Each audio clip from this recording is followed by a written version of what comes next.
Not profit organisation की regular income कोई नहीं होती, इसलिए जब भी कुछ अमाउंट किसी भी सोर्सेज से रिसीव होता है, उस अमाउंट को हम डिफरेंट पार्ट्स में डिवाइड कर लेते हैं और उसके लिए फंड क्रिएट कर देते हैं। तो ये जो फंड्स होते हैं ये फंड्स बेस्ड अकाउंटिंग कहलाती है बेटा। तो the not profit organisation often create special funds for certain purpose activities such as prize fund, match fund, sports fund, building fund etcetera. Such funds are invested in securities. अब ये fund जो है ना, पैसा हमने फंड में डाल दिया तो ये फंड्स को हम इन्वेस्ट कर देते हैं, मतलब किसी दूसरी जगह पर डिपॉजिट कर देते हैं जिससे कि उनकी रेगुलर इनकम मिलती रहे। Such funds are invested in the securities and the income earned on such investment is added to the respective funds। Investment से जो भी इनकम हमें रिसीव होगी वो इस फंड में ऐड होती चली जाती है। Not credited to income expenditure account. इस फंड को इन्वेस्ट करने पर जो भी इंटरेस्ट या इनकम रिसीव होगी वो इंटरेस्ट और इनकम एक्सपेंडिचर में शो नहीं होगी, कहाँ होगी? उस फंड में ऐड हो जाएगी। Similarly, the expenses incurred on such specific purpose are also deducted from the special fund। For example, a club may maintain a special fund for sports activity। In such a situation, in interest of income of sports fund investment is added to the sports fund, and all expenses of sports related are deducted from these type of sports fund। The special fund are shown in balance। जो fund हमें दिया हुआ उससे related अगर income होगी तो उस fund में जाके ऐड होगी, उस फंड से रिलेटेड कोई भी एक्सपेंसेस होगी वो फंड में जाके लेस होगी।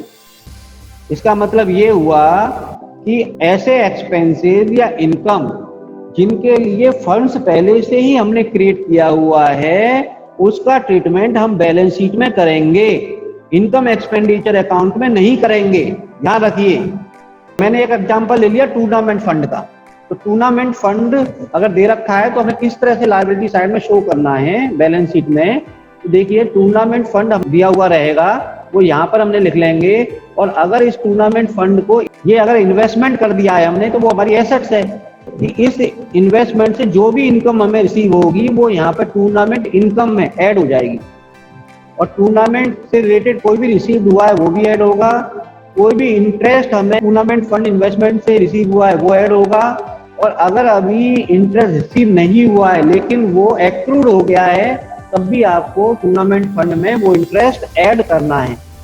इसके साथ साथ अगर कोई टूर्नामेंट से रिलेटेड कोई डोनेशन हमें रिसीव हुआ है तो वो भी टूर्नामेंट फंड में जाकर ऐड करना पड़ेगा। क्या लेस करना है?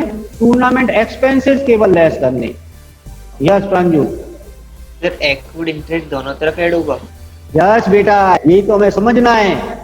Accrued interest is the income of our organization, so all income are credited to tournament fund, इसलिए उसमें ऐड करना है। लेकिन accrued interest हमारी एसेट्स का भी पार्ट है क्योंकि अभी रिसीव नहीं हुआ है, इसलिए एसेट साइड में भी उसे शो करना है। तो accrued interest दोनों साइड आता है, एसेट साइड में भी आएगा और टूर्नामेंट फंड में यहाँ पर जाकर ऐड भी होगा। बेटा ये बात समझ में आ गई अच्छी तरह से।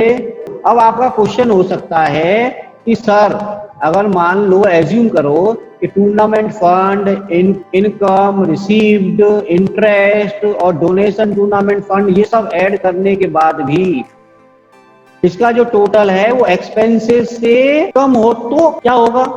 तो ऐसी कंडीशन में अगर टूर्नामेंट फंड नेगेटिव आ जाता है तो ये नेगेटिव अमाउंट हमें इनकम एंड एक्सपेंडिचर के debit side means expenditure side में शो करना है।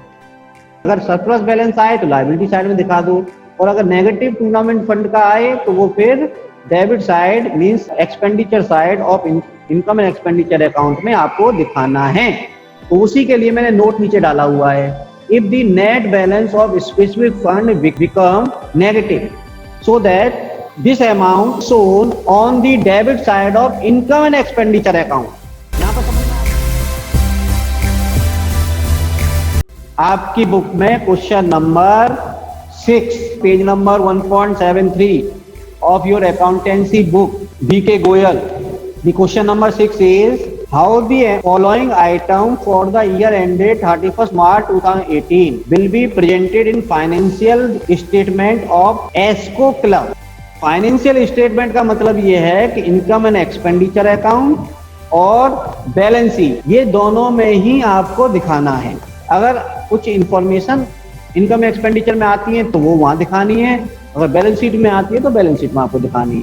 टूर्नामेंट फंड दिया हुआ 1,50,000, टूर्नामेंट फंड इन्वेस्टमेंट दिया हुआ है 1,50,000। Income from tournament fund investment हमें 18,000 रुपए की ये इनकम सीआर साइड में दी हुई है। टूर्नामेंट एक्सपेंसेस 12,000 दिया हुआ है। नीचे एडिशनल इंफॉर्मेशन के अंदर interest accrued on tournament fund investment is ₹6,000। ये भी इंटरेस्ट एक्रूड है इन्वेस्टमेंट से, हमें मिला नहीं है, ये मिलेगा। अब इस क्वेश्चन को हम सॉल्व करते हैं और सॉल्व करने के लिए डायरेक्ट हम कहाँ जाएंगे, बैलेंस शीट के अंदर जाएंगे बेटा। तो आते हैं बैलेंस शीट पर। ये हमारी बैलेंस शीट है, क्योंकि इसने भी इंफॉर्मेशन इसमें क्वेश्चन में दिए हुए हैं ना, सभी इंफॉर्मेशन बैलेंस शीट में ही शो होंगे। अगर सरप्लस बैलेंस आता है टूर्नामेंट फंड का तो हमेशा बैलेंस शीट में ही शो होंगे। तो पहले बैलेंस शीट में हम इन इंफॉर्मेशन को कर लेते हैं। तो ये मैंने बैलेंस शीट ड्रॉ की है। बैलेंस शीट किसकी है ये बेटा, ऊपर लिखोगे बैलेंस शीट ऑफ एस्को क्लब, एनपीओ का जो नेम है वो आपको लिखना है। उसके बाद लायबिलिटी साइड में क्या क्या आएगा आपको पता ही है, मैंने फॉर्मेट में बता दिया आपको। क्वेश्चन पे आते पीछे, tournament fund is given 1,50,000 so that tournament fund to, देखिए लायबिलिटी साइड में टू और वाई का यूज नहीं होता है, आपको पता होना चाहिए ना।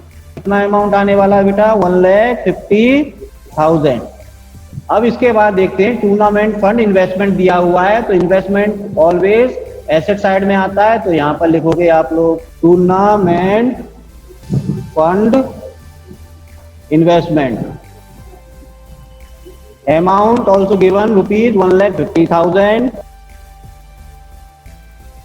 Income from tournament fund investment दिया हुआ है, इनकम फ्रॉम इन्वेस्टमेंट दिया हुआ है ना, तो ये टूर्नामेंट फंड में आपको ऐड करना है। तो यहाँ लिखोगे इनकम फ्रॉम इन्वेस्टमेंट, तो 18,000 आपको यहाँ पर लिख देना है। इसके बाद नेक्स्ट क्या कह रखा है, टूर्नामेंट एक्सपेंसेस। लेकिन ये टूर्नामेंट एक्सपेंसेस लिखने से पहले एक्रूड इनकम और ऐड कर लो, ऐड आइटम एक साथ लिख लो ना, सही रहेगा।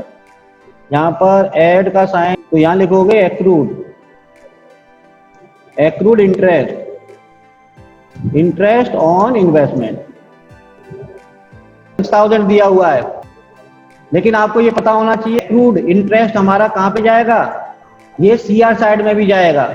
अब यहाँ पर हमने एक गलती की है ना, ये 1,50,000 हमने आउटर कॉलम में लिख दिया है, लेकिन हमें कहाँ लिखना है, ये इनर कॉलम में लिखना है पहले, क्योंकि ऐड करने के बाद में आपको वहां पर दिखाना पड़ेगा।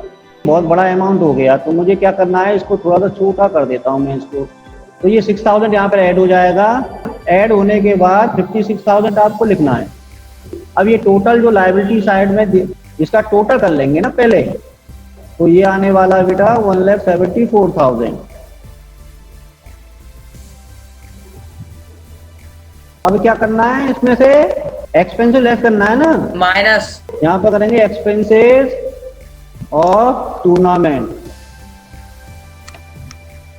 और ये अमाउंट हमें दिया हुआ है 12,000। उसके बाद इसको आपको कितना हुआ बेटा, 1,62,000 ना। Yes, sir.